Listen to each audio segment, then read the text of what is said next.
queria que você abrisse a sua Bíblia em Gênesis capítulo 12. Nós vamos ver vários textos hoje.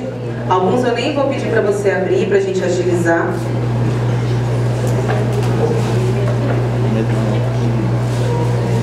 O tema dessa ministração é lições que aprendi com Abraão. Amém? Quero compartilhar com você algumas coisas que eu aprendi com Abraão, né? Lendo, estudando sobre a vida dele. Gênesis 12, de 1 a 3, diz assim: Ora, o Senhor disse a Abrão: sai da tua terra, da tua parentela e da casa de teu pai, para a terra que eu te mostrarei. E far-te-ei uma grande nação, e abençoar-te-ei, e engrandecerei o teu nome, e tu serás uma bênção. Abençoarei os que te abençoarem, e amaldiçoarei os que te amaldiçoarem. E em ti serão benditas todas as famílias da terra.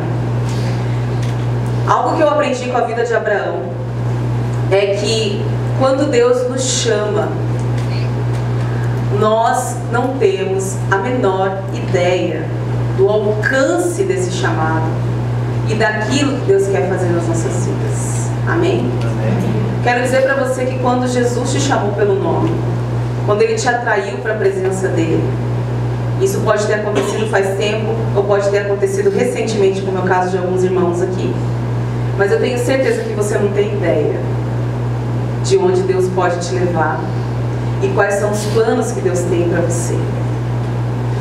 Nesse percurso entre o momento do chamado e o cumprimento daquilo que Deus quer fazer, muitas coisas vão acontecer. Muitas coisas vão colocar você, às vezes, na dúvida se Deus chamou mesmo, se Deus te ama mesmo, se Deus está cuidando de você mesmo, se Deus te esqueceu. Mas eu quero dizer para você uma coisa, assim como foi com Abraão. Você não tem ideia. Você não sabe. Você não sabe a abrangência disso, entende? Às vezes nós colocamos Deus dentro de uma caixa, dentro de um limite temporal. E a gente não vê, não percebe que a mente de Deus, ela é muito acima, muito grande, muito além de tudo aquilo que a gente pode imaginar. Pegando pela vida de Abraão, por exemplo, irmãos, Deus chamou um homem que já tinha uma certa idade, um homem casado com uma mulher que não podia ter filhos. Ele não dá muitas explicações sobre o que vai acontecer no percurso. Ele só fala para Abraão assim: sai da sua casa, sai do meio dos teus parentes. Se hoje já é importante para a gente, família, estar perto dos nossos, naquele tempo muito mais. As pessoas eram mais fortes quando reunidas em clãs, né? Então, Deus tira Abraão do lugar de conforto, tira ele do seio da família dele e fala: sai e vai para um lugar que eu te mostro no caminho. Não deu nenhuma segurança para ele, não disse assim: sai que está te esperando em tal lugar, roupa limpa, comida pronta, casa, tá tudo certinho para você. Ele disse só assim: sai. E Deus disse o que Ele vai fazer. Ele falou: ó, eu vou abençoar os que te abençoarem, vou amaldiçoar os que te amaldiçoarem. Mas a grande promessa é que em ti, através de você, a partir de você, todas as famílias de onde? Dessa região geográfica. Então ele fala: todas as famílias da terra serão benditas. Até no tempo de Abraão, quando alguém falava todas as famílias da terra, você concorda que a noção era curta do que era a terra toda naquele tempo? Né? Ele, provavelmente Abraão tinha uma noção pequena de civilização, né? Um limite ali de alcance, até onde ele sabia que tinha gente, que tinha nação, que tinha povo. Então isso teve uma proporção na cabeça dele. E a gente sabe, irmãos, que quando Deus fala isso para Abraão, Ele estava falando de Jesus. Porque Abraão foi o pai da nação de Israel. A nação de Israel nos deu o Messias. E através de Cristo, todas as famílias da terra são benditas, são alcançadas pela bênção de Deus. Abraão nunca viu o rosto de Jesus. Eles não viveram no mesmo tempo, eles viveram milhares de anos de distância um do outro. Deus estava falando disso, que a partir da obediência de Abraão, nós aqui hoje, as famílias da terra, as famílias do futuro, seriam benditas. Tudo que ele tinha que fazer era confiar em Deus e sair.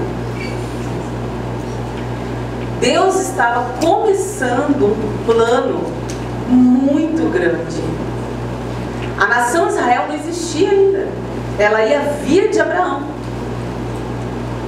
Entende? Israel, que é a pátria mãe, por assim dizer, do nosso Senhor Jesus Cristo, ela não existia ainda. Abraão era um homem comum. Deus selecionou, né? Tirou ele ali com pinça e falou: daqui eu vou começar toda uma história. E essa história vai muito longe. Do filho dele viria outro filho, e desse filho viria 12 filhos. Desses 12 filhos viria uma nação, dividida em 12 tribos. De uma dessas tribos viria Jesus. Ele veio de qual tribo mesmo? Tribo de Judá. Então o plano de Deus era a longo prazo. Abraão não tinha a menor ideia. Agora olhe para você. Deus te chamou, né? Um dia Deus te alcançou. Cada um tem uma história do momento em que foi atraído para a presença de Deus. E você olha para a palavra de Deus e há tantas promessas para você. E às vezes você hoje não vê nada claro, né? Nada está muito definido. O que você faz enquanto isso? A palavra que eu tenho para você é: confia. Anda, sai, caminha, porque você não tem ideia do que vem por aí. Você não sabe o nível do alcance da sua obediência. Amém, irmãos? Você não sabe o fruto que vai dar no futuro a tua obediência. Às vezes você está esperando algum fruto de curto prazo, e você vai ter. Vai ter muito fruto que você vai ver a médio prazo. Vai ter fruto seu que você vai ver em vida. E vai ter fruto seu que você não vai estar vivo para ver. Quem crê? Nós, por exemplo, somos, enquanto cristãos, somos legados, somos fruto de gente que já se foi. Sim ou não? Mas gente que obedeceu a Deus e agora são inspiração para nós. Então a vida do cristão, ela não é uma vida sem rumo, irmãos. A vida do cristão não é uma vida desprovida de propósito. A vida do cristão não é só nascer, viver, casar, ter filhos, envelhecer e morrer. Nós precisamos nos enxergar como gente que está em jornada, gente que está em trajetória, gente que está em caminhada, fazendo história com Deus. Se você se entende dessa forma, você percebe que eu dou valor para esse assunto. Eu prego muito sobre identidade, não é? Quase toda vez que eu estou pregando eu falo sobre isso, porque para mim isso é a coisa mais importante. É nós entender quem somos. Então toda vez que você se sentir sem bússola, toda vez que você se sentir perdido, todas as vezes que você esquecer seu propósito, lembra de Abraão. Lembra daquele homem que recebeu um chamado de Deus para sair só. E o fruto da obediência desse homem, nós estamos colhendo até hoje. Amém? Guarda isso no seu coração. Não esquece que como cristão, nós vivemos com propósito. Nós temos ponto de início e ponto de chegada. Nós somos seres eternos. Amém? Nossa trajetória não acaba na terra. Deus está nos conduzindo para um propósito. E Ele vai fazendo grandes coisas no caminho. Eu quero desafiar você essa noite a apurar os seus sentidos espirituais para aquilo que Deus pode estar fazendo através da sua vida e você não está vendo porque você mergulhou na sua vida. Às vezes no seu sofrimento, às vezes no seu desafio, Entende? Às vezes você está passando por uma baita crise financeira, às vezes você está passando por uma baita crise emocional, às vezes você está quase depressivo, ou você está em depressão, ou você está se sentindo perdido, às vezes você perdeu alguém que te dava norte, né? E você fica abalado, e você fica se perguntando, irmãos, sua vida está escondida em Deus. Seu propósito está no Senhor. Toda vez que você se sentir desnorteado, lembra de Abraão. Lembra de alguém que tão somente saiu e obedeceu. A única coisa que Deus pediu para Abraão é para ele ser fiel. A Bíblia não te chama para ser vencedor. A Bíblia não te chama para ser uma série de coisas que dizem que Deus chamou a gente para ser. Agora, uma coisa eu sei que a Bíblia nos chama para ser. Nos chama para sermos fiéis. Amém? Outra coisa que eu aprendi com Abraão, e eu vou ler alguns versículos, é que Abraão, ele levantava altares pelo caminho. Se você abrir a sua Bíblia, se você está tomando nota, anote agora, porque eu vou ler, e hoje eu trouxe impresso para a gente agilizar. Gênesis 12, 7 diz assim: Então o Senhor apareceu a Abrão, ainda era Abrão, e disse-lhe: Darei essa terra aos teus descendentes. E Abrão construiu ali o que? Um altar, para comemorar a visita que o Senhor lhe fizera. Amém? Então ele levantou um altar para celebrar o fato de Deus ter visitado ele. Amém? Um pouco mais adiante, durante a viagem dele, ele levantou outro altar. Gênesis 12:8 diz assim: Depois deixou aquele lugar e viajou mais para o sul, para uma terra montanhosa entre Betel e o ocidente e Ai ao oriente. Parou ali, levantou outro altar ao Senhor e orou. Agora ele levantou um altar para comemorar o fato de Deus ter o visitado. E ele levantou um altar para orar. Gênesis 13:3 diz assim: E continuou sempre para o norte, em direção a Betel, até o lugar onde tinha acampado primeiramente, um lugar onde ele já tinha passado, entre Betel e Ai.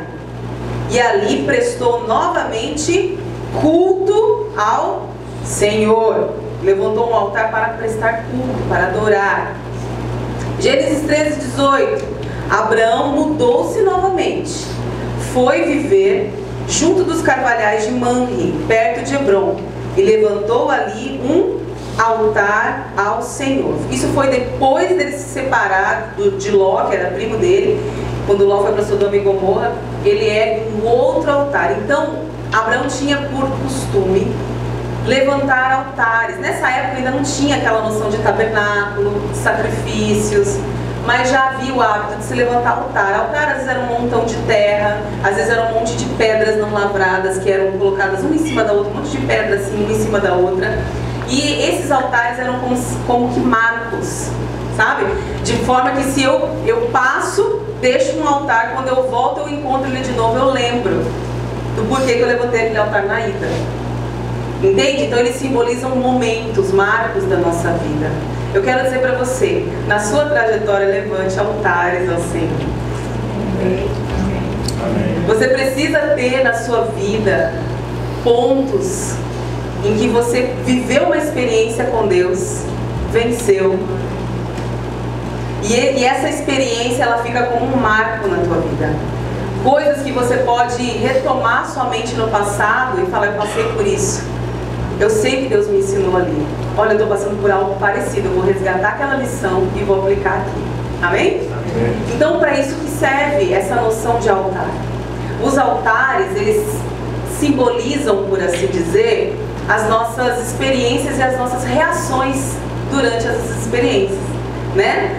Então, nós precisamos ser pessoas que estão construindo uma história e que tem pontos, tem marcos em suas vidas, em momentos em que você precisa mostrar para alguém ou retomar pelo mesmo caminho ou recordar, você tem aqueles pontos de história, de experiências com Deus. E essas coisas são modeladas a partir de quê? Das nossas vivências, dos momentos tensos, dos momentos de prova, dos momentos em que Deus coloca a nossa vida à prova. Então você vai poder lembrar de um determinado dia, de uma determinada fase da sua vida, em que Deus te colocou numa prova, você se lembra como você reagiu, você se lembra o que você aprendeu, e agora aquilo é um marco na sua vida. E você tem condições, às vezes, de sentar com alguém que está passando uma situação parecida com a que você já venceu e fala: vem cá, deixa eu te contar uma coisa. Há um ano atrás, eu vivi algo parecido e eu pensava igual você. Deixa eu te contar o que Deus me ensinou. E você vai edificar a vida dessa pessoa. Porque a Bíblia fala que a nossa vida existe para edificar do outro. Não é verdade? Então, é importante que eu tenha na minha trajetória, na minha história, coisas em que eu possa virar para alguém mais imaturo do que eu e dar essa lição de vida, ser referência para essa pessoa, ser inspiração para essa pessoa, ser modelo para essa pessoa. Então Deus vai colocando coisas na sua vida. Você vai lembrar do dia específico em que Deus te deu uma palavra, você vai lembrar de um dia específico que você passou por uma prova, sabe? Quando a gente passou aqui o filme dos homens corajosos, né? A maioria dos pais que eu perguntei: você gostou do filme? Aí a maioria falou pra mim: todo mundo já conhecia a cena do Javier, né? Porque roda pelo WhatsApp aí um trecho desse filme em que mostra o Javier, que é um personagem do filme, né? Um pedaço do filme que o pessoal corta, edita e roda, em que ele é provado, né? Em que ele está trabalhando. Ele rala muito para conseguir um emprego e ele é chamado na sala, ele é crente, né, no filme, ele é cristão, ele é chamado na sala do patrão para receber uma proposta de promoção. Só que o patrão coloca nessa proposta uma condição: ele teria que mentir. Então ele ia receber uma quantidade de caixas lá de um determinado produto, acho que é mais ou menos isso, né, Rafael? E se chegasse 7 caixas, ele deveria anotar que chegou 6, porque uma seria extraviada. E o patrão fala para ele pensar a respeito, porque ele receberia um aumento considerável. Pensa a respeito e depois de uma semana, não sei se é no dia seguinte, eu não lembro, você me traz uma resposta. E tinha um outro senhor na sala, tipo, como testemunho. E ele vai para casa, ele conversa com a esposa, e a esposa fala: Javier, isso é errado. Você vai ganhar mais, mas você vai estar mentindo. Você vai estar desonrando a Deus. Aí depois mostra no filme ele voltando na sala do patrão e negando o emprego. E o cara pergunta para ele: mas por que você não quer? Ele fala: porque isso seria errado, isso seria mentir. Aí o empregador olha para o outro senhor que está na sala, um sorri para o outro e fala: o emprego é seu. Na verdade, eu já estava quase desistindo de procurar. Eles já tinham passado outras pessoas pelo mesmo teste e todos tinham aceitado. E então ele contrata o Javier, né, porque ele demonstrou ser uma pessoa de caráter de confiança. Então, assim, isso com certeza, o Javier é um personagem fictício, né? Mas se ele fosse real, ele poderia outro dia chegar para alguém e contar essa experiência. Ela: não se venda, não deixe de honrar o Senhor no teu emprego. Não faça aquilo que é indevido para você receber alguma vantagem. Porque ele passou por uma prova e agora ele tem um altar. Ele tem um altar da obediência, ele tem um altar da integridade na vida dele. Amém? Então fique atento, porque Deus pode estar te passando neste momento por uma prova. E Deus, ele está interessado na sua reação. Porque coisas pelas quais você passa, muitas pessoas passam, entende? Muitas pessoas já passaram por situação financeira difícil, muitas pessoas já passaram por doença, muitas pessoas durante toda a história da humanidade, estou falando, já passaram por calúnia, muita gente já passou por uma série de coisas. Nós estamos na nossa vez. Então Deus sabe que as histórias vão se repetindo. O que Deus está interessado é se a sua reação vai ser para a glória do nome dele. Amém, irmãos? Isso é muito importante. Vá deixando altares pelo caminho. Vá construindo uma história que te respalda. Amém? Para mim é muito gostoso voltar em lugares por onde eu já passei e eu saber que eu deixei uma história para trás, um bom testemunho. É muito gostoso. Eu volto lá na igreja que eu converti, eu sou super bem recebida. Até do Ágape, que é a igreja da qual a gente se desligou, né? Mesmo a liderança não tendo concordado em primeira instância que a gente se desligasse, não queria que a gente se desligasse, mas as pessoas contam pra gente que nós temos o respeito deles. Entende, gente? É muito gostoso isso, você saber que você tem uma trajetória, você tem uma história limpa para trás, uma história que você pode contar, uma história que você pode se respaldar. Amém? Então eu queria que você fizesse um exercício aí. Pense no que você está passando agora. O que está rolando na sua vida agora? Você está passando por quê? Pelo quê? Está passando por uma crise emocional? Está passando por um desafio no seu relacionamento? Você está passando por um desafio familiar? Você está passando por um desafio de relacionamento no trabalho? Tem um patrão, por exemplo, te perseguindo? Tem alguém implicando com você no seu emprego? O que está acontecendo na sua vida? Tem alguém, sei lá, né, que te entristece? Tem alguma... Está faltando dinheiro? Está faltando alimento na sua casa? Qual que é a sua prova de hoje? Vai para a palavra de Deus e tenta entender o que a palavra ensina sobre isso. E passa por aquilo em cima dos princípios da palavra, não com o que você acha que você tem que fazer. Para que amanhã você possa virar uma página e falar: eu venci de acordo com os princípios da palavra de Deus. Deus vai repetir isso sempre. Você vence uma prova e vem outra, viu, irmãos? Vence uma prova e vem outra. Deixe uma história pelo caminho. Deixe um bom testemunho. Faça o melhor que você pode. Eu estava no velório da mãe do Senado essa semana. E é muito interessante você olhar para uma pessoa que está chorando a perda de alguém, mas ao mesmo tempo tem uma paz de espírito de saber que tudo que ela podia ter feito para cuidar da mãe que era doente, ela fez. Porque a pessoa sofre a perda, mas ao mesmo tempo ela tem uma paz, né, de que ela estava fazendo o melhor que ela podia pela mãe, né? A gente tem aqui na igreja muitos casos assim. A gente tem a Nudinha, que cuida dos pais dela, a Márcia e a família dela que cuidam dos pais idosos. A gente tem a Cristina e a família dela que cuidam de pais idosos. Então, assim, vive todos os desafios, né, de lidar com esse processo, e não é fácil. Mas você vai vivendo ali dentro daquela fidelidade, vai procurando fazer o melhor que você pode. Amanhã ou depois, quando Deus nos levar, e a gente sabe que a ordem natural das coisas é que os pais partam antes que os filhos, você pode olhar para trás e falar: estou sentindo a dor da perda, mas eu sei que eu estive fazendo o melhor que eu podia fazer por eles.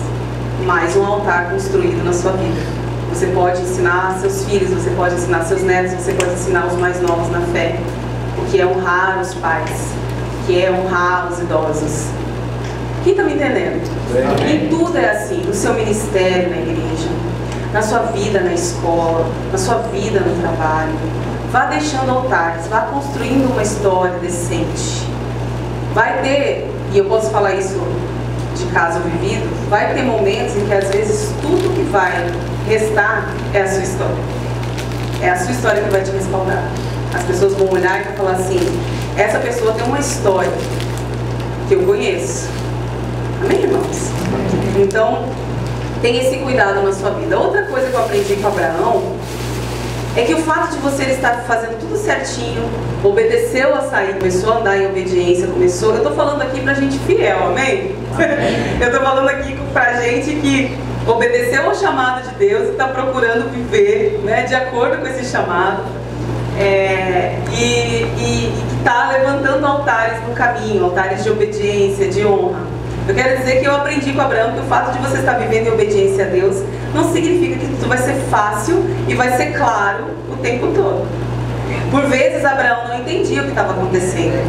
Gênesis 15, 2 e 13, eu vou ler, você pode ouvir, diz assim: Mas Abraão replicou-lhe: ó Senhor meu Deus, para que servirão as tuas bênçãos se eu estou sem filhos? Porque sem um filho terá de ser o gerente da minha casa, Eliezer de Damasco, que virá herdar tudo que eu tenho. Gente, nós estamos aonde? Em Gênesis 15. Abraão foi chamado em Gênesis 12. Ou seja, alguns poucos capítulos para trás, Deus tinha prometido para Abraão que ele seria pai de uma nação. Certo? E ele disse, a linguagem aqui, a linguagem original, por assim dizer, é que viria da semente dele. Entende? Então, seria filho dele mesmo. Passa algum tempo, Abraão ainda não viu nada acontecer. E ele era um homem muito próspero. Abraão tinha dinheiro, tinha gado, tinha, sabe? Então era aquele homem que quando ele chegava com a família dele, assim, ele tomava um pedaço de terra com tenda, com gado e tal. E aí o Abraão fala assim: Deus, eu não estou entendendo o que está acontecendo. Porque o que adianta eu ter toda essa prosperidade, toda essa bênção, esse monte de bens? Porque se eu morrer, quem vai herdar tudo isso vai ser um empregado. Provavelmente mais fiel aquele que ele tinha, tipo um filho de consideração. Mas Deus não tinha falado para ele que ia ser um filho dele? Mas deu aquele momento de pane, né? Eu não sei quanto tempo exatamente tinha passado aqui. Talvez eu tenha anotado nos meus rabiscos aqui, mas eu não coloquei aqui na folha. Mas aqui tem aquele momento que dá um bug, né? O senhor falou que eu ia ser pai de uma multidão, mas eu nem filho tive ainda. Né? E essa preocupação é a preocupação de alguém que pode morrer a qualquer momento. Ele falou: e aí, Deus? Não aconteceu ainda. Se eu morrer, vai ficar tudo pro meu empregado. Tudo isso que eu construí, tudo isso que o Senhor me deu. Deu aquele momentinho assim de confusão, né? Por quê? O fato de você estar na rota da obediência, o fato de você estar na rota da fidelidade, não significa que o tempo todo você tem clareza do que Deus está fazendo. Por isso que você precisa andar em confiança, amém? Porque não é o tempo todo que você está informado por Deus a respeito do que está acontecendo com você. Tem momentos em que Deus fala claramente: olha, você vai passar por isso, por isso, por isso, e depois vai acontecer isso. Mas tem momentos em que Deus emudece. E esse silêncio é proposital. Alguém escreveu outro dia, achei muito legal, que fala assim, que Deus é como um bom professor. Ele fala nas aulas, mas fica quieto nas provas. Assim que Deus é. Então você tem que estar atento ao que ele falou nas aulas, porque na hora da prova ele não fala. Você aplica o que ele já disse. Amém? Então é assim com a gente. Tem momentos em que as coisas não são claras, que você vai olhar para tudo e você não vai entender. Às vezes, não sei se você é assim, mas todo crente é assim. Ó, você está passando por um momento difícil, um momento em que aquilo que você está esperando ainda não aconteceu. A gente começa por onde? Procurando pecado. Não é assim? Aí deita a cabeça no travesseiro e fica caçando assim. O que você pode ter feito de errado? Será que foi aquele dia, né, que eu fiquei brava no trânsito? Será que aquele dia que eu pensei, será que Deus está me castigando por causa de tal coisa que eu falei, por tal coisa que eu fiz? Né? Aí você procura, não acha. Não é pecado. Aí se é pecado, confessa, né? Chora, pede perdão. Aí você procura, assim, tentando entender, o que será que tá... Olha pra todo lado, não tem lógica, você faz a conta de baixo pra cima, de cima pra baixo, uma vez fora. Não faz sentido. Não faz sentido. O porquê que você tá passando por aquilo. Tem coisas que não tem lógica. Né? Ué, o que tá acontecendo? E Deus... quieto. E a gente fica aborrecido, porque Deus... Aí a gente fica sonhando de alguém falar, revelar a gente, né? Duvido que você não vem pro culto e fica assim, doidinho pra alguém, assim, tipo, chegar, irmão, eu te vi, e Deus manda te dizer algo que vai, assim, desbaratar tudo na sua cabeça. Agora eu entendi, é nada. O que será que tá acontecendo? Às vezes Deus age assim, às vezes Deus não informa. Vou pegar, por exemplo, o exemplo de Jó. Jó estava passando por uma prova. Hoje, para mim, é fácil saber disso. Certo? É fácil, a gente sabe a história. A gente já leu o fim da história. A gente sabe um começo de história que Jó desconhecia. A gente sabe que houve um diálogo entre Deus e Satanás. E Deus permitiu que Satanás tocasse em todos os bens, filhos, casa de Jó, para passar ele numa prova. Então, para nós é fácil entender. A gente fica até com raiva de Jó. Nossa, que falta de fé, né? Mas é porque a gente sabe, a gente está vendo a história de fora. É igual quando a gente está vendo um filme e a gente fica, nossa, que burra. Porque não é a gente está vendo a história de fora. Nossa. Mas Jó estava dentro da história. Entende? Ele não sabia. Então pense como que era na cabeça de um homem fiel como Jó. A Bíblia fala que ele era um homem correto. A Bíblia fala que ele era um homem justo. A Bíblia fala que ele fazia sacrifícios a Deus até por pecados que os filhos dele poderiam vir a cometer. Olha isso. Ele era daquele prevenido, sabe? Então, tipo assim, deixa eu logo pedir perdão para Deus pelo que ele já fez, porque ele pode vir a fazer. Ele era considerado um homem justo, um homem reto.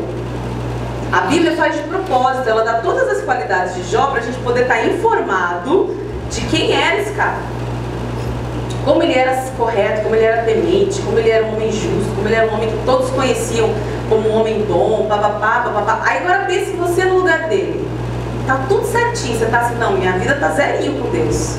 Tô devendo nada, né? Tô fazendo tudo bonitinho, tô na igreja, vou no grupo familiar, eu sou dizimista, eu ajudo todo mundo que eu posso, né? Tô ali andando retinho e tal, e de repente parece que tudo dá errado.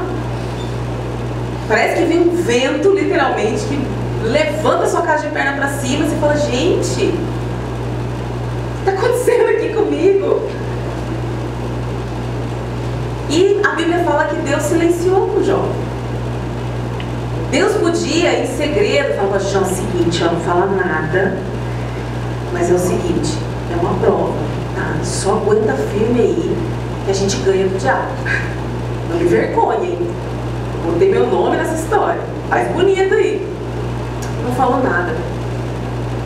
Aí vem os amigos de Jó para dar palpite, né? Aí a Bíblia fala que quando eles foram visitar Jó, eles ficaram assim tão chocados com o estado dele.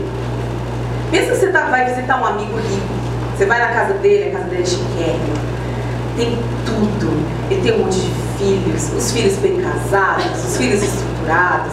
Aí você chega e ele te serve uma comida gostosa, ele tem um monte de empregados, ele tem fatura, você pode dormir lá, você pode repetir a comida, tá acostumado a ter um amigo assim que é pã. Aí um dia você chega na casa dele, morreu todos os filhos, ele não tem mais nada, ele tá pobre, doente, todo cheio de craca, se coçando com um caco, horroroso, magro, definhando. Deus ainda deixa a esposa, leva todos os filhos e deixa a esposa lá na orelha dele. Os discursos dos amigos de Jó na Bíblia são o típico discurso senso comum. Por isso você tem que entender da palavra. Você não pode, por exemplo, usar os discursos dos amigos de Jó para teologia.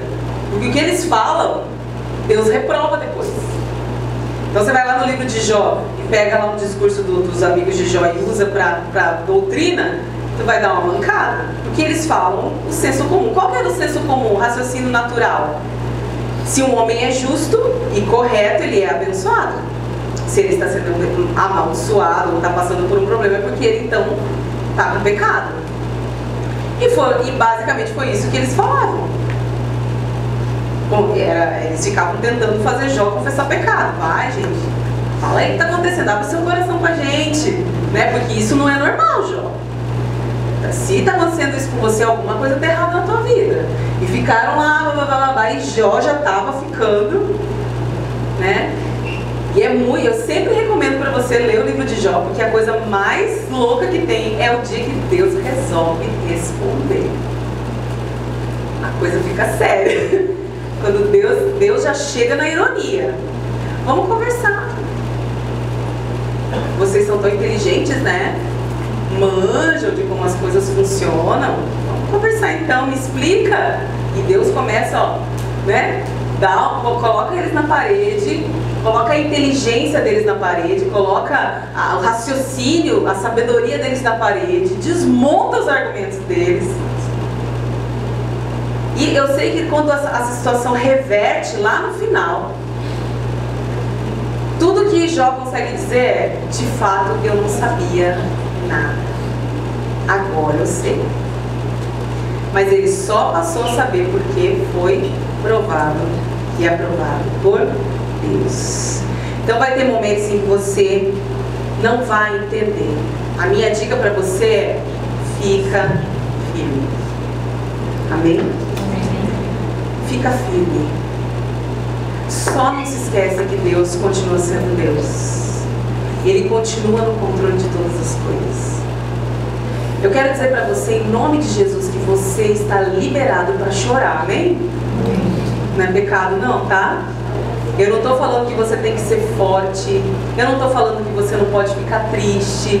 Eu não estou falando que você não pode chorar. Eu não estou falando nada disso. Você tem todo o direito como ser humano de chorar e pode chorar bastante.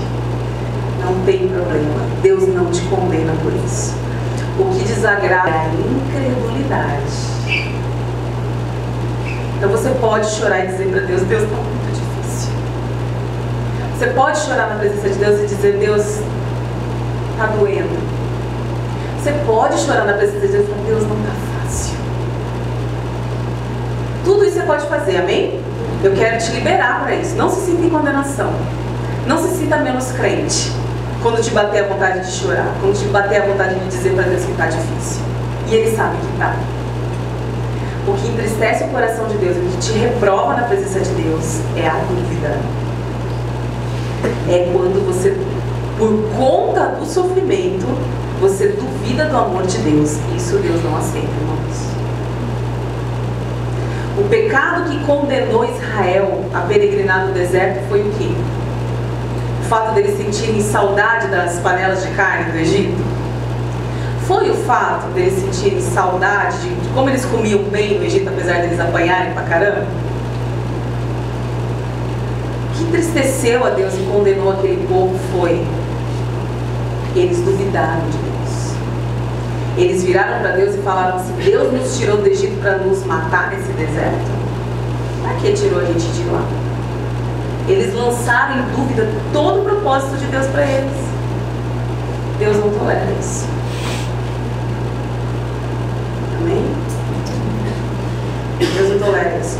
Então não deixe a incredulidade achar lugar no seu coração. Pode chorar. Pode gemer. Pode dizer para Deus que está difícil. Não tem problema. Pode falar com alguém, um irmãozinho na fé, alguém que você confia. Fala para ele: me dá um abraço. Deixa eu chorar no seu ombro. Deixa eu dizer para você o quanto está difícil. Você faz uma oração por mim. Só pede para Deus, por favor, me fortalecer. Só fala para Deus me ajudar a aguentar. Esses dias o Fabiano estava lá em casa, o pai a Ju, e a gente conversando sobre muitos desafios da igreja, não da nossa especificamente somente, mas da igreja como um todo. E ele ficou preocupado comigo, né? Ele foi conversar com o Tom depois, eu estou preocupado com ela. E aí eu falei para ele assim: Fá, eu sei exatamente o que nós temos que fazer. Eu e o Tom, nós temos convicção do que nós temos que fazer. A única coisa que eu não sei é se a gente vai aguentar. Eu preciso que Deus nos ajude. Então ore por nós para que Deus nos fortaleça. Então não tem problema dizer para Deus: Deus, eu não sei se eu aguento. Deus, eu estou cansado. Deus, está doendo. Deus, estou com nó na garganta. Não tem problema, gente. Agora, o problema é eu dizer: Deus, eu não sei se o Senhor me ama. Deus, por que o Senhor esqueceu de mim?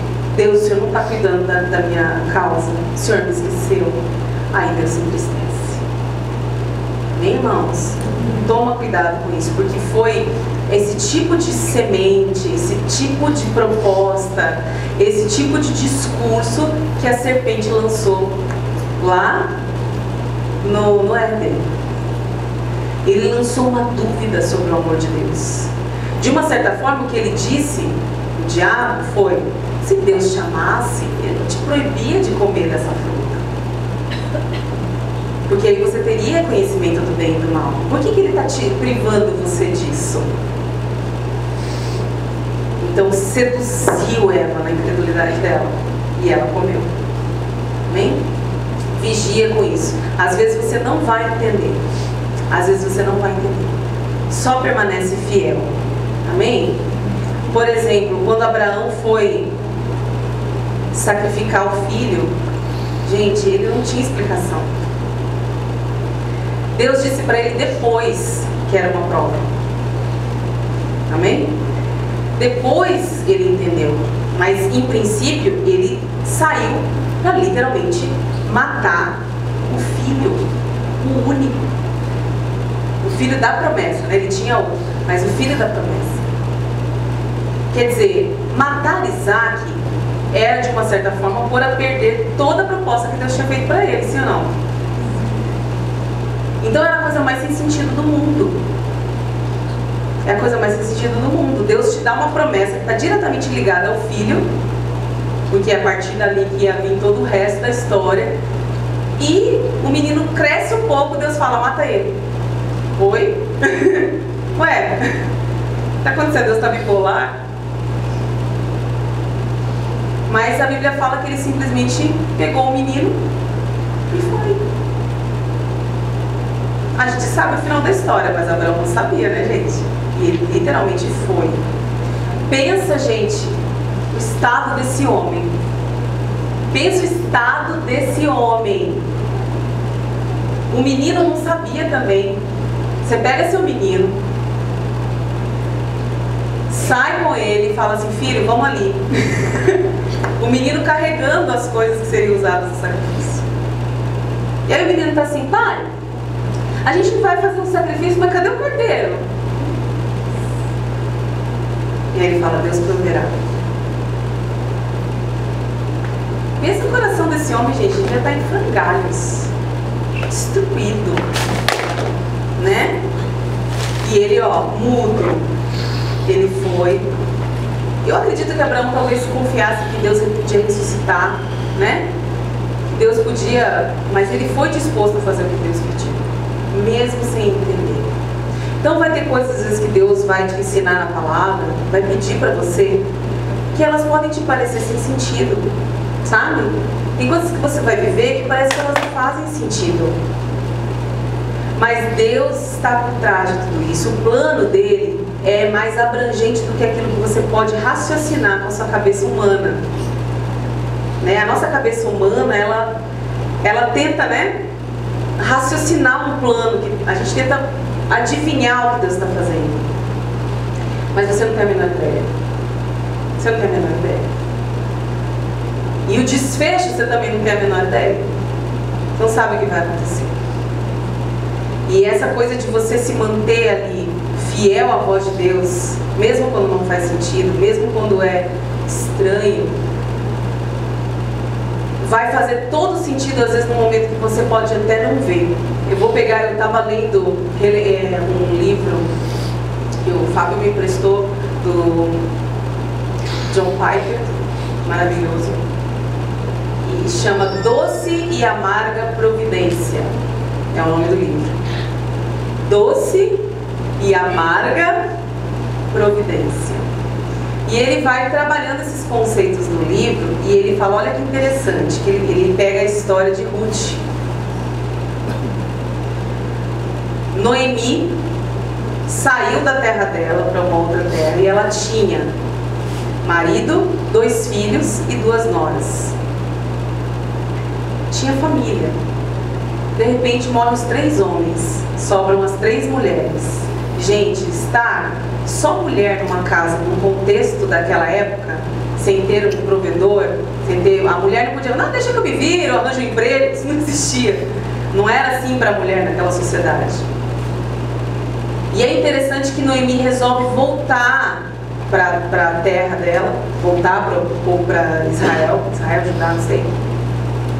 E ela diz assim, que Deus tornou meu caminho, por assim dizer, amargo. E ela não fala isso com maledicência. Ela não fala isso com raiva. Ela reconhece que ela está passando por um momento amargo e ela diz que quem fez isso foi Deus. Mas ela não diz isso com raiva. Ela fala isso simplesmente reconhecendo: este é o momento da minha vida amargo que Deus está fazendo com que eu passe por ele. Então é alguém que entendeu que quando ela está bem, é Deus. Quando ela está num momento difícil, também é Deus. E ela resolve voltar para a terra dela e ela quer mandar as noras, cada uma para sua terra, para a terra delas. Vamos embora, olha, eu não tenho mais condições de casar e ter filhos para vocês casarem com eles. Então vão, né, volta para a família de vocês. Uma volta e a outra, que é Ruth, não aceita voltar. Ela fala: não, eu vou estar com você, eu vou te acompanhar. Aí ela fala: para onde tu fores, irei eu. Onde tu repousares, repousarei. O teu Deus será meu Deus, e o teu caminho será o meu caminho. A gente gosta de ler isso em casamento, né? Mas é a declaração de uma nora para uma sogra. Ela fala: eu vou estar com você na sua terra. Ela ia seguir o mesmo Deus. Quer dizer, ela estava num momento assim totalmente da vida dela, sabe? E ela resolve confiar no Deus da sogra.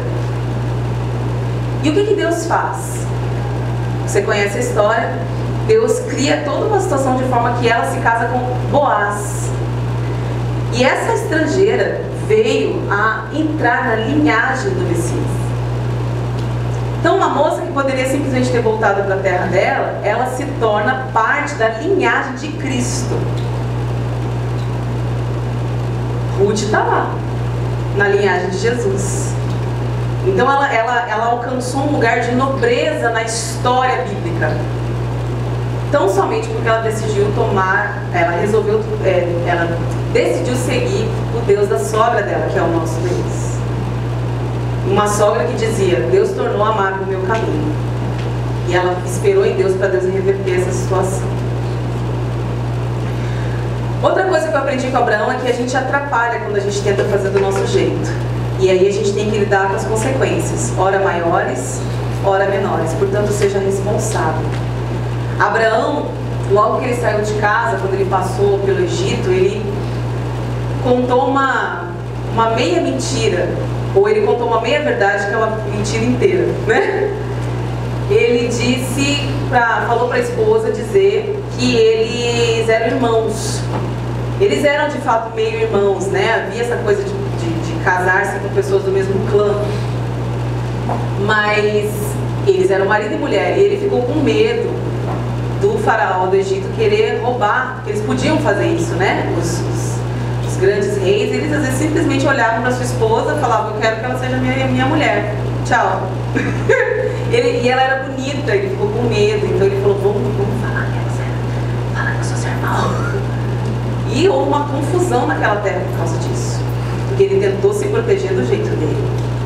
Num outro momento, essa parte todo mundo conhece, Abraão, o filho não vinha. Ele estava vendo que estava demorando, na opinião dele, e Deus estava no controle, amém? Aí a esposa dele sugere que ele tenha um filho com uma concubina, uma empregada.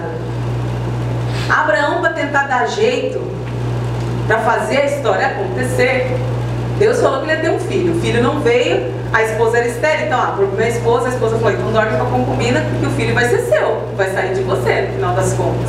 Mas Deus não disse que era assim que tinha que acontecer. Na verdade, seria filho dele de Sara.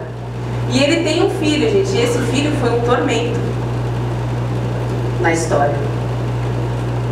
E Deus levou isso tão a sério que ele falou assim: ó, os dois filhos que você está tendo, fala mais pra frente, tanto o primeiro que você teve, que foi fora do jeito que eu falei, que é Ismael, e Isaac, que é o filho da promessa, os dois vão se tornar uma grande nação.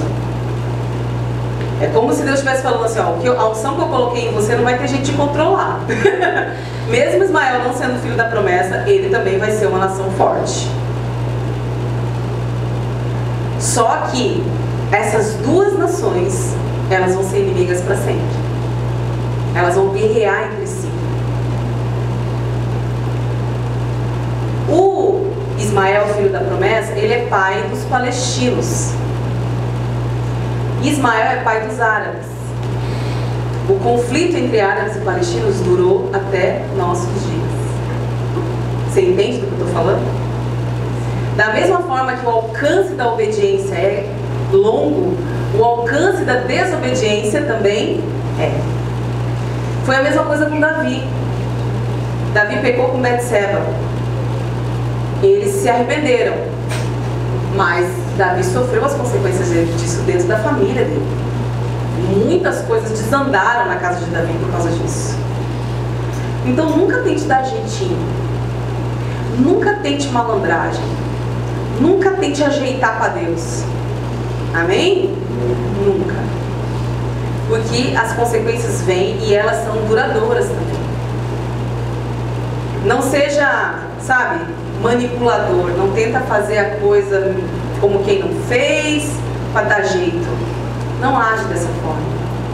Todos os seus passos você precisa ver se eles estão respaldados na palavra e não naquilo que você pode achar um jeito bom de resolver. Aí você fala, que palavra? A Bíblia. Abraão não tinha Bíblia, mas ele tinha a palavra mesmo. Deus deu uma palavra e ele falou como que era para ser. Não tente dar jeito, não precipite, não faça as coisas como você acha melhor, não faça as coisas do jeito que você acha que é mais bonito, não faça nem do jeito que você acha mais certo. Faça as coisas do jeito da palavra. Amém, irmãos? Amém. Surgiu uma dúvida na tua vida, palavra. Ah, mas não tem na Bíblia uma coisa específica sobre isso. Procura o que há de mais próximo. Seguia por conselho de pessoas sábias. Porque tem situações, gente, que não é questão de pecado, né? Tem situação na vida da gente que não é questão de pecado ou não pecado. Por exemplo, eu vou fazer faculdade de educação física ou de medicina? São opções, certo? Nenhuma das duas. Não quer dizer que se eu escolher educação física eu estou pecando e se eu escolher medicina eu não estou. Porque são só opções diferentes. Não é uma diferenciação entre erro e acerto. Certo? Eu vou morar nesse bairro ou naquele? Eu vou comprar essa blusa ou essa? Você não vai ter, às vezes, tem gente que tem disso, né? Que pra tudo quer perguntar, né? Deus, eu compro azul ou compro verde? Peraí que eu tô esperando Deus responder, entendedora? Amém, bacana, né? Deus deve ficar assim, oh meu Deus, tem tanta coisa pra fazer. Um dia você vai escolher, já pode, tem inteligência pra você pra isso. Mas, tudo bem, ok? Mas, via de regra, Deus tem direção para tudo que acontece, né? Então, às vezes, você não vai ter uma regra clara na Bíblia, mas você tem princípios que norteiam aquela decisão. Vai para a palavra, seguia sempre pela palavra. Talvez você não veja, outra lição que eu aprendi com Abraão, o fruto da sua obediência com seus próprios olhos. O homem de Deus considera como o maior lucro ter obedecido. Sua história pode se tornar, então, uma referência para alimentar a fé de outros. A gente falou de Abraão. Aí você abre lá, por exemplo, em Hebreus 11 e vê que a história de Abraão está na famosa Galeria da Fé. Hebreus 11 é um capítulo que fala de fé. E lógico que Abraão está lá, né, gente? Só que o que a Bíblia fala de Abraão? Abraão foi tão obediente e no final deu tudo certo.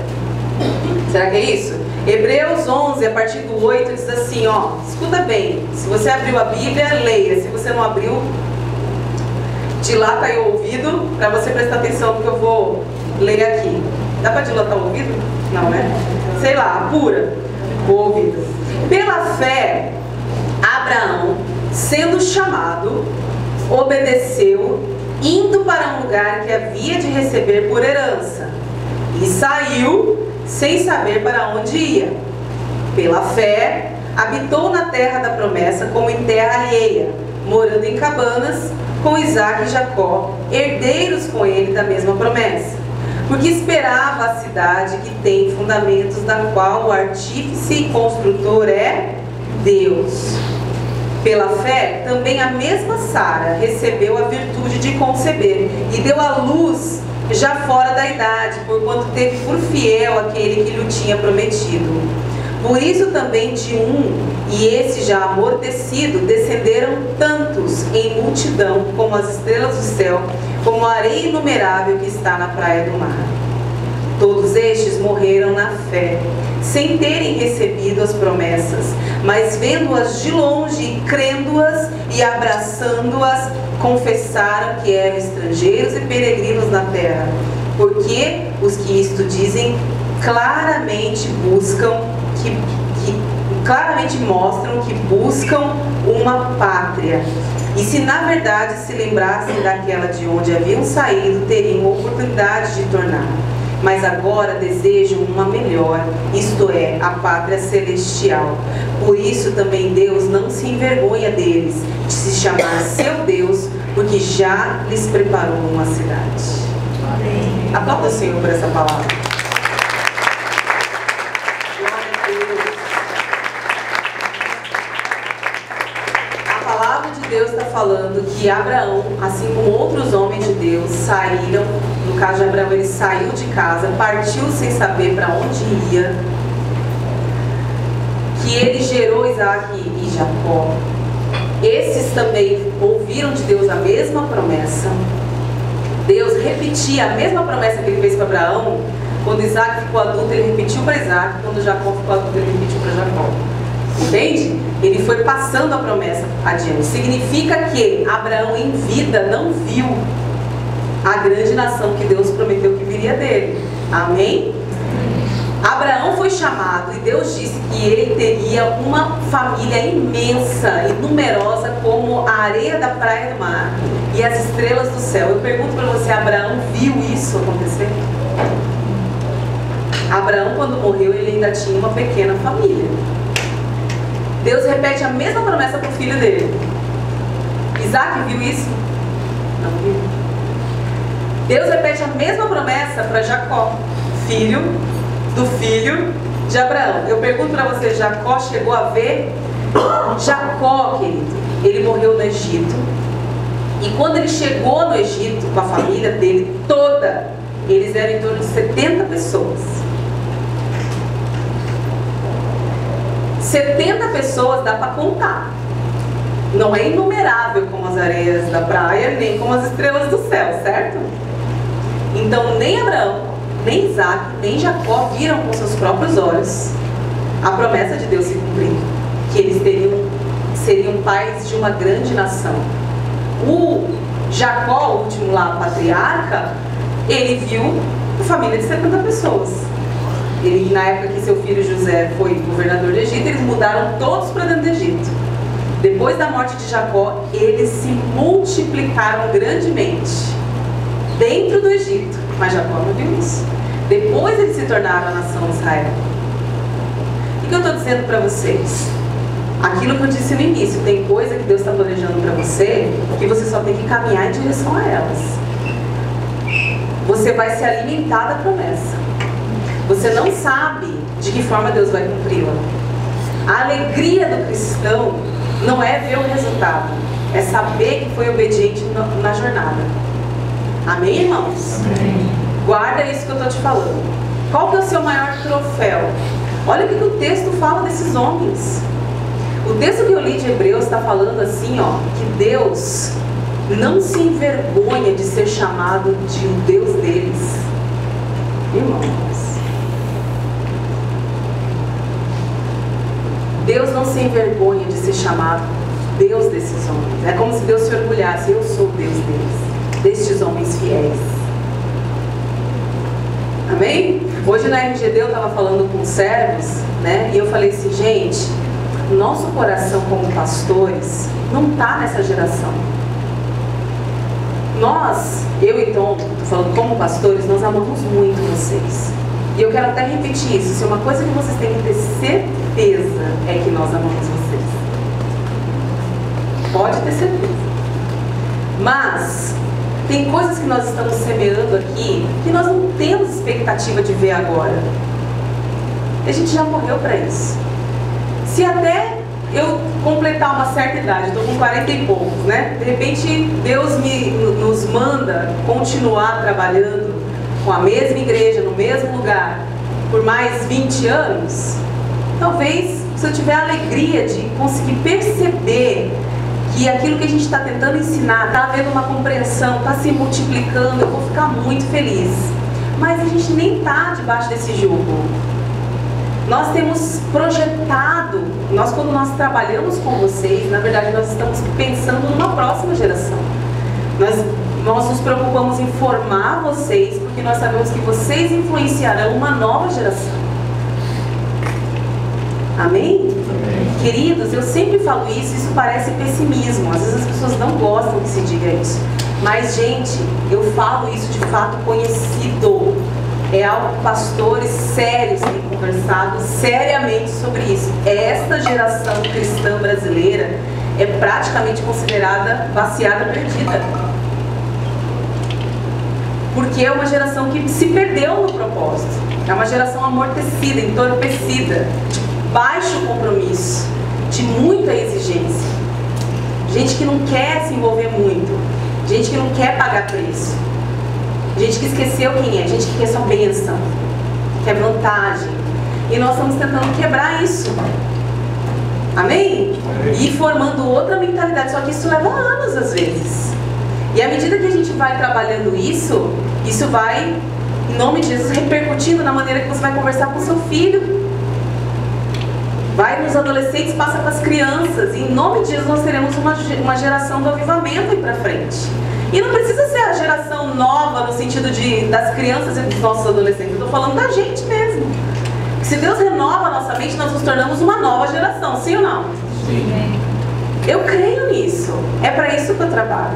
Essa semana o Tom estava em discipulado com o Burjac, eles batem os papos às vezes, né, via Skype. E o Tom estava falando, cara, né, que momento louco, né, que a igreja está passando, a igreja brasileira. E o Burjac, gente, o Burjac anda com os caras muito vividos, assim, né, gente muito inteligente, gente do reino, gente de igreja grande. Ele anda com o Ed Henrique Vitz, que tem uma igreja enorme em São Paulo, um cara super inteligente. Aquela igreja que tem vários cultos, as pessoas de outras igrejas vão lá só para ouvir o cara pregar. Anda com o Ariovaldo Ramos, Paulo Júnior, gente, sabe, gente que está estudando a igreja, que está orando pela igreja, que está pagando preço pela igreja, gente que está discipulando outros pastores, gente que está de fato, sabe, acompanhando o andamento da igreja brasileira. E o Tom falou para ele o que ele falou domingo passado aqui para a igreja. Então falou assim, eu nunca pensei tanto, em tanta verdade, na possibilidade de largar tudo como eu pensei no mês de agosto. Que as coisas vão vindo, chega uma hora que você fala, Deus, eu não vou aguentar. Aí o Burjac vira pro Tom e fala assim, cara, deixa eu te falar uma coisa. Todos os pastores sérios que eu conheço estão em crise. Quem está feliz é só o cara que resolveu responder a demanda. É aquele cara que fez uma leitura desse tempo, ele descobriu o que a igreja quer e ele está vendendo o peixe que a igreja quer comprar. Então ele está fazendo aquela igreja para atrair multidão. Então esse cara está preocupado com coisas, com estratégias, com eventos para encher a igreja. Então esse cara está ocupado com isso e ele está de boa. Entende? Ele falou, mas ele anda o Brasil todo, ministrando em vários lugares, conversando com vários pastores, andando com gente muito vivida, muito experimentada. Ele falou, todos os caras sérios que eu conheço estão em crise. É a geração pastores tarja preta. Não tá fácil. A palavra que Deus tem nos dado como pastores do Brasil é aquela de Marcos, tem em Mateus, que fala que é uma geração que não ouve. É uma geração que ensurdeceu. É uma geração que tem ouvido, mas não ouve. Que a coisa bate e cai, não entra, né? E tudo que a gente tem que fazer, esse é o conselho que ele passou pro Tom. Cara, o que Deus vai cobrar de você não é resultado. Deus vai cobrar de você que você seja fiel. Aguenta firme. Só. Amém, irmãos? A mesma coisa você, querido. À medida que Deus vai renovando a tua mente, fica firme. Se mantém no propósito. Anda em fidelidade, não negocia teus princípios. Deus está vendo, Deus está olhando para você. E que em nome de Jesus, a sua influência, o altar que você for deixando no caminho, vai se tornando referencial para outras pessoas. E as pessoas possam olhar para você e falar, não, evangelho é verdade, evangelho existe, evangelho funciona. Quero só terminar lendo mais uma vez esse trecho e nós vamos orar, amém? Hebreus, novamente, capítulo 11, do 8 em diante, diz assim: pela fé, Abraão, sendo chamado, obedeceu, indo para um lugar que havia de receber por herança, e saiu, sem saber para onde ia. Pela fé, habitou na terra da promessa como em terra alheia, morando em cabanas com Isaque e Jacó, herdeiros com ele da mesma promessa. Porque esperava a cidade que tem fundamentos, da qual o artífice e construtor é Deus. A cabeça dos caras estava no céu. Amém? Amém. Pela fé também, a mesma Sara recebeu a virtude de conceber e deu à luz, e já fora da idade, porquanto teve por fiel quem? Aquele que lhe tinha prometido. Por isso também de um, e este já amortecido, descenderam tantos em multidão como as estrelas do céu e como a areia inumerável que está na praia do mar. Todos estes morreram na fé, sem terem recebido as promessas, mas vendo-as de longe, e crendo-as e abraçando-as, confessaram que eram estrangeiros e peregrinos na terra. A identidade, a cidadania celestial deles estava forte em seus corações. Porque os que isto dizem claramente mostram que buscam uma pátria. E se na verdade se lembrassem daquela de onde haviam saído, teriam oportunidade de tornar. Mas agora desejam uma melhor, isto é, a pátria celestial. Por isso também Deus não se envergonha deles, de se chamar seu Deus, porque já lhes preparou